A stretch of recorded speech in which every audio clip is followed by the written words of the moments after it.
Oh, what's up, everybody? Mr. Nationwide here. Yeah, so anyway, I had some stuff going on, so just parked for the moment and everything. Thought maybe I'd film a video just to fill you guys in.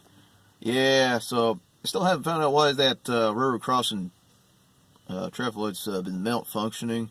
Yeah, because like the other night I tried to, go over to the dry cleaners, and I was coming from another direction, so I was coming from let's see, Highway 50. Benson Road, and then I was in the Garden Road, and I was stuck there thinking the train was going to come because the arms were down at the railroad crossing, the bells were ringing, but didn't hear the train horn going off. And, well, I've never seen the video on the train horn pranks. This is somewhere in California. Guy was doing a prank with his train horn or at a railroad crossing, so there was, a train just passed by. So then he was blaring his horn, and I guess how the railroad crossing traffic lights work with the arms going down and the bells ringing, how they work automatically is that when the train, has the horn blaring, they do that every railroad crossing. There's a sensor that gives a signal that the train's coming, and that's when they put the arms down. That's how it works. But my question is, how's that even happen if there wasn't even a train horn in sight? Or even a guy with a truck that has a train horn? So that, it didn't make any sense. Because I think I remember, I was talking about it with a buddy of mine, and he said, this is before he had a car, but he was walking down the side of Garden Road, and there was a guy honking the train horn. It was over by Ryan's LP Gas, and then the railroad tracks was right behind it. It was like on the same road before that subdivision was built on the other side of Garden Road. But then, he said that at the railroad crossing, the bells were ringing and the arms came down, and there wasn't a train. Just causing a huge traffic jam there for nothing. Yeah. And plus, there's always this rule, a school bus, when passing through, they had to stop and, open up a door and the window to see if the train is coming. And sometimes the train comes and they just back up a little bit just so the arm will go down so it won't hit the rooftop of the bus. So it was just a rule they had for a long time because apparently a lot of people just fucking driving through there when the freaking bell's ringing and the train's like not even there yet, but it's already too late. Sometimes a bus will get stuck. It was back when they had gas V8s. It gets stuck, can't start it, and then all of a sudden the train runs them over. And some will just escape through the emergency door in the back. Yeah. Anyway, enough talking about trains. So, we got one more month left of 2018. So, I'm looking forward to 2019. Yeah, because, I've been saving up some money to, get the stuff that I need done for the Yukon. At least have halfway saved, and then once the tax time comes in, then, if my tax refund will go in. Yeah, and then I'm just hoping they don't have that stupid fine for not having health care for a few months. Because, there was something going on when I switched jobs, and I wasn't able to sign up for the benefits and the health care because, I had to wait till the enrollment date, which gives you like 11 days to enroll. And then I'm enrolled. So the health care insurance at my current job is a lot cheaper every 2 weeks than my last job. At my last job, they're with Blue Cross Blue Shield in North Carolina, and I had a hard time looking for a job that doesn't, do any business with them because anytime that happens, they charge a lot of fucking money, like $110 every 2 freaking weeks. Yeah, and then somebody else made something. Oh, that's healthcare. That's healthcare. How's that benefiting me? That's still money taken out of my check. I'm not making money out of that. Now I'm making a little bit more. And it's cheaper, at least it's like $42 every 2 weeks. And I still have, enough to get, vision and dental. So, next year I'm thinking, let's see, probably do the manual checkup first. Of course, that'll be covered 100% anyways, because all this is a manual checkup. I mean, annual checkup. And then possibly get new glasses. So yeah, that'll be like 5 years on these frames that I got. So I really need another pair. I was thinking about getting the Outback Vision Protocol, but I don't know, I never got around doing that, and it was too expensive, and like I kind of wish they had that in vitamins. It's just to improve your eyesight, so you know, get 20/20 vision back. Yeah, and then there's all kinds of ingredients, and you know, or cookbooks that certain type of vegetables that Aboriginals in Australia use to enhance their good eyesight. But then I found out that stuff was like expensive and I couldn't afford it. Yeah, and then go to the dentist. Now I was supposed to go to the dentist this year, but it was going to be a lot of money, and especially if I'd gone. This is before I got the new credit card. If I would have gone, I wouldn't even have the money to buy the tires of my truck. Because, like, what good is having a dental insurance if you go in there? Well, okay, everything would be like over $400 if you didn't have the dental insurance. Now, what good is it that going there if it's going to cost me $246? Yeah, $246 to take out my wisdom teeth, which is going to hurt like hell.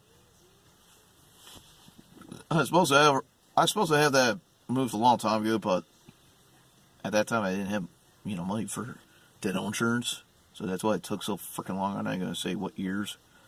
And then I found out that I need to get prescribed antibiotics to take. So, because I was born with a heart murmur anyway, so just so when they at least take the wisdom teeth, it won't hurt so like hell and it won't affect my blood or my heart or anything like that. And so, especially clean out some of the gunk and tartar built up. Yeah, I had to stop smoking anyway because there's like tartar built up.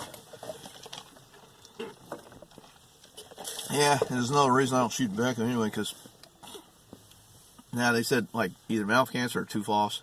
So you see a lot of guys just dipping it and then losing their front teeth. Yeah, so I really didn't want to do that. Like, I haven't done that since probably 8 years when I was playing softball with some friends. I was just in the dugout, just had that until it was my turn to go up and bat. And I just had to spit everything out. It was on a pouch anyway, so it's a lot easier to put in and out. Because if I really had it in there, like, especially if I hit the home run, run all those bases, I'm going to get all freaking dizzy and collapse. So I didn't want to deal with it. Sorry, I had something in my nose. Yeah.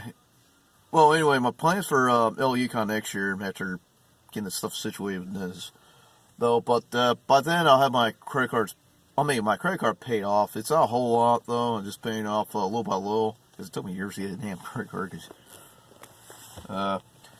Anyway, with the money halfway saved up in the tax refund, just get the suspension rebuilt in my truck. Yeah, so like I was saying in the earlier videos, that you need to get like a real lift kit.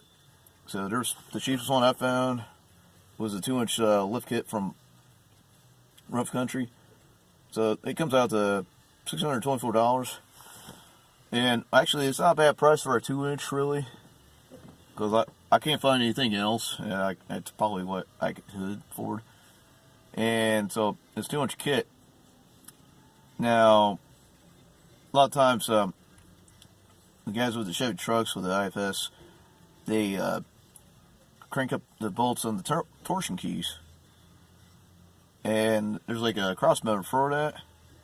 But when you crank up too much, all it does, it gives you good, ride height, though, so there's not a nosedive. But the problem about that it throws off your camber and caster, and it kind of ruins your ball joints sometimes. And plus, the angles on your shafts, the CV shafts. See, a lot of times, like when they're stock, they used to be like this much at angle, but when you crank up the keys, it's like that much angle. So there's, like in the CV boots, there's a universal joint in there, and there's a, they call it a CV joint, constant velocity boot. So they have that boot there, and they have clumps of grease in there to lubricate it at the angles of those U-joints. So, but if you have it too much on there, you won't be able to turn right. And if you go hard at it, you most likely to break the boot off. Yeah, because a few years ago, well, yeah, actually it was 2 years ago, I was backing up one time, on that dirt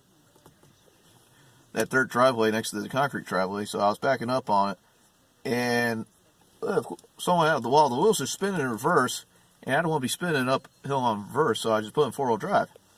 So anyway, as I was backing up and turned the wheels to the right, I pushed the too high button to shift back to the 2-wheel drive, and I heard some loud noise, and I was thinking, what the hell is that? And then so I was on my way over to Smithfield, to go meet up with that girlfriend I had at the time, so we'd go to lunch. And then I hear some loud noise, and I pulled over and was thinking, what the hell is that? And so anyway, I went to Smithfield, and then I came back over to Garner to the gym, and I heard that loud noise again. And then just checking some stuff around, so I check up the wheel, see if, I don't know, maybe I broke a ball joint, and I didn't, and I heard some other noise, so I grabbed the shaft, and it looks like it was broken. So I went and took the wheel out, and then just got that huge, I don't know, it's like 35 or 36 millimeter socket. It fits on a 1-inch, but I got like a adapter to first from a reducer from a 1-inch to a 1/2 inch.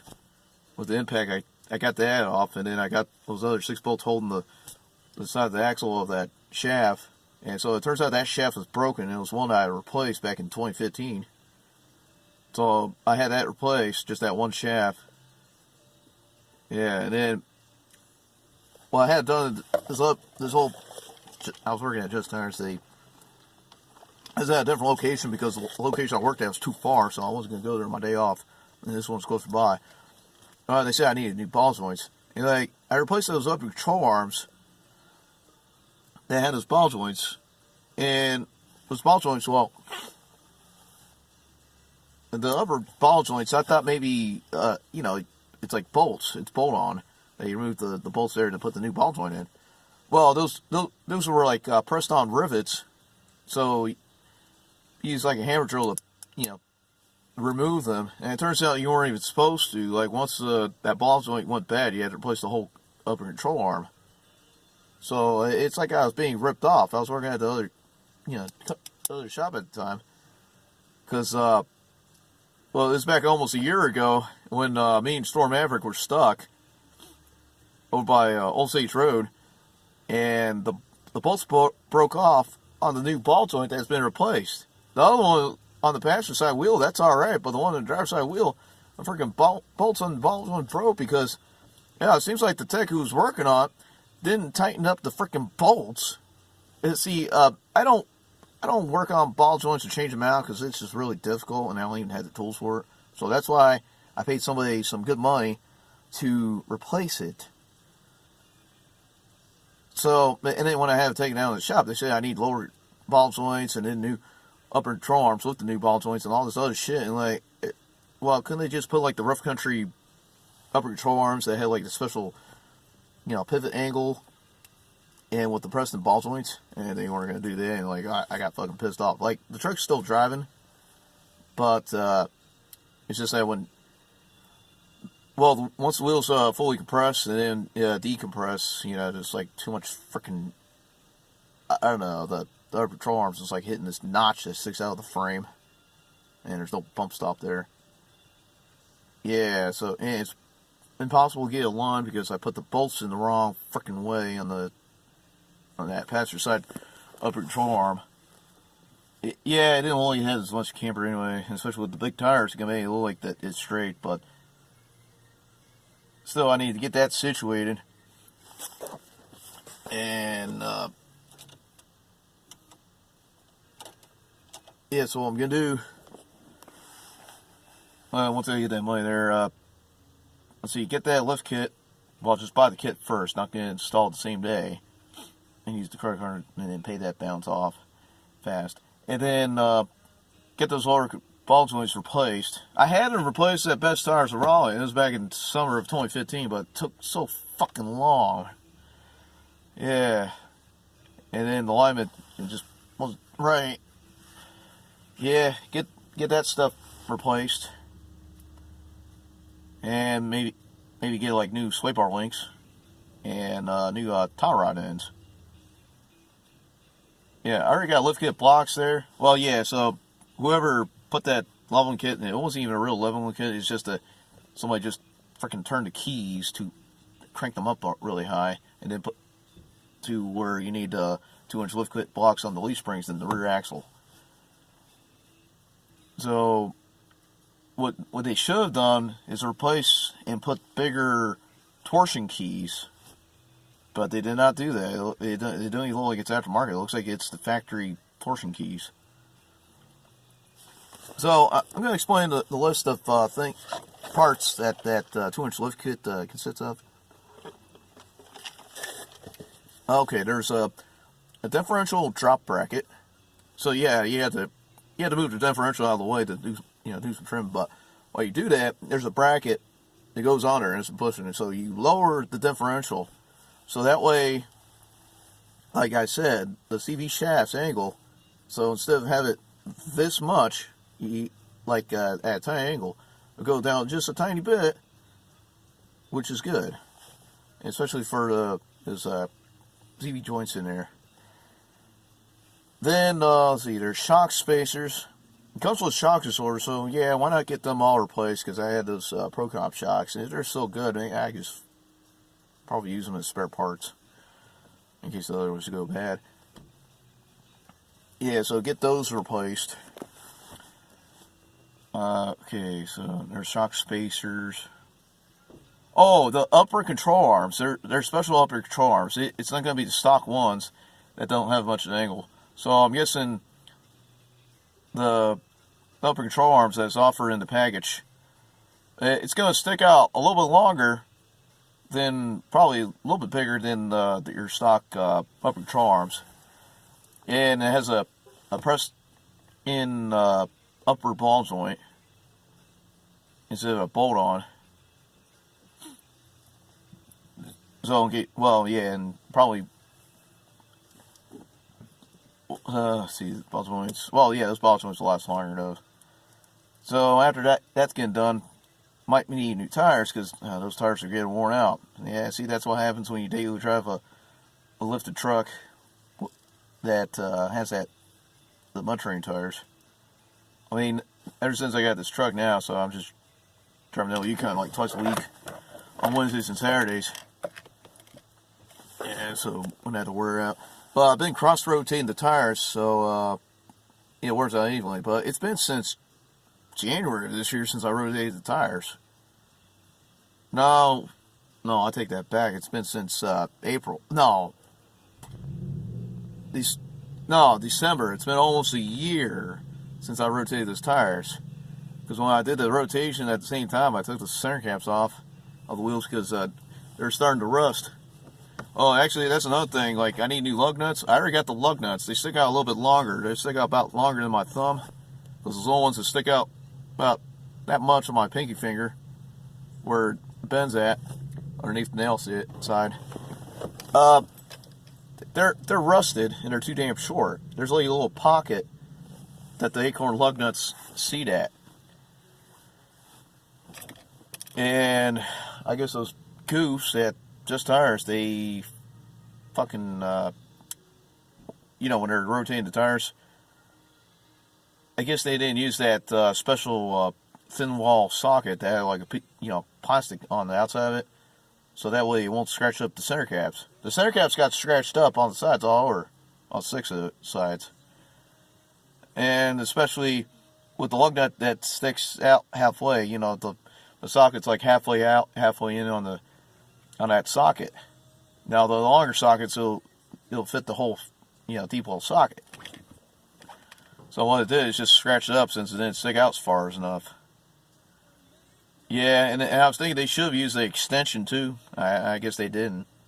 Essentially, you had to use the torque wrench, you got to use the extension on it. And it's a zero offset wheel, so what the fuck?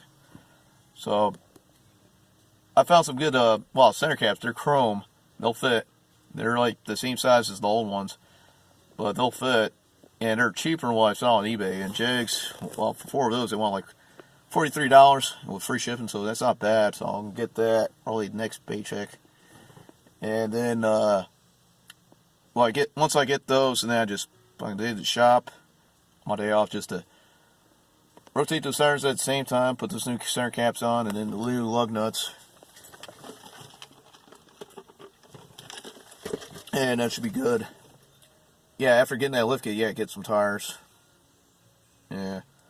Because the reason why I said I need new tires, because they're worn out. I gotten stuck. Yeah. It's the first and only time I gotten stuck in Yukon. And I had to get pulled out by another truck. And I felt really embarrassed. Because it never happened like that before. And I remember I went through the mud in it, like a 2-wheel drive, and I never gotten stuck. So that also sucks. Yeah.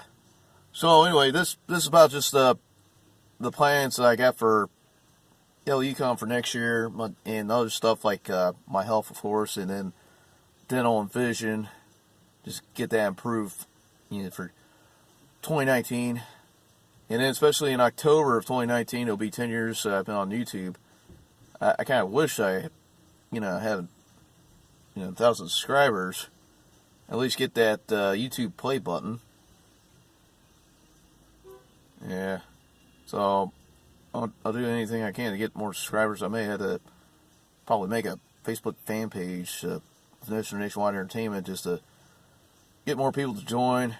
I mean, I thought since I got on Instagram, I did, and I got a lot of followers though, and I'm following a lot of people. But you'd think I'd get more followers just by having the same amount of followers I got on Twitter and Instagram to follow my YouTube page. Yeah, but nothing happened yet. Yeah, plus I had to put a fake name in there anyway, because over a month ago, some girl, she was sending me a picture. She was asking me to send her a picture, but it was not a picture, and I told her I wasn't going to send pictures like that. Yeah, I mean, it's not some fucking porn site. I told her that Instagram page is relating to my YouTube channel to gain more subscribers. And if you're not interested in my YouTube channels or even become a subscriber and you want to give me a hard time about some stupid shit, then I suggest you get the fuck out of my fucking Instagram page.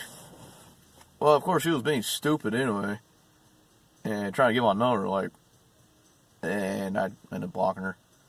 So, yeah, there's a lot of fake users on there. Girls in there who have 1 or 2 or 3 pictures, and then, requests, send a follow request. Yeah, I had that private too anyway, because I got too many people just subscribing on there, and there's some people I didn't want on there, like terrorists, who were on it, so I had to block them.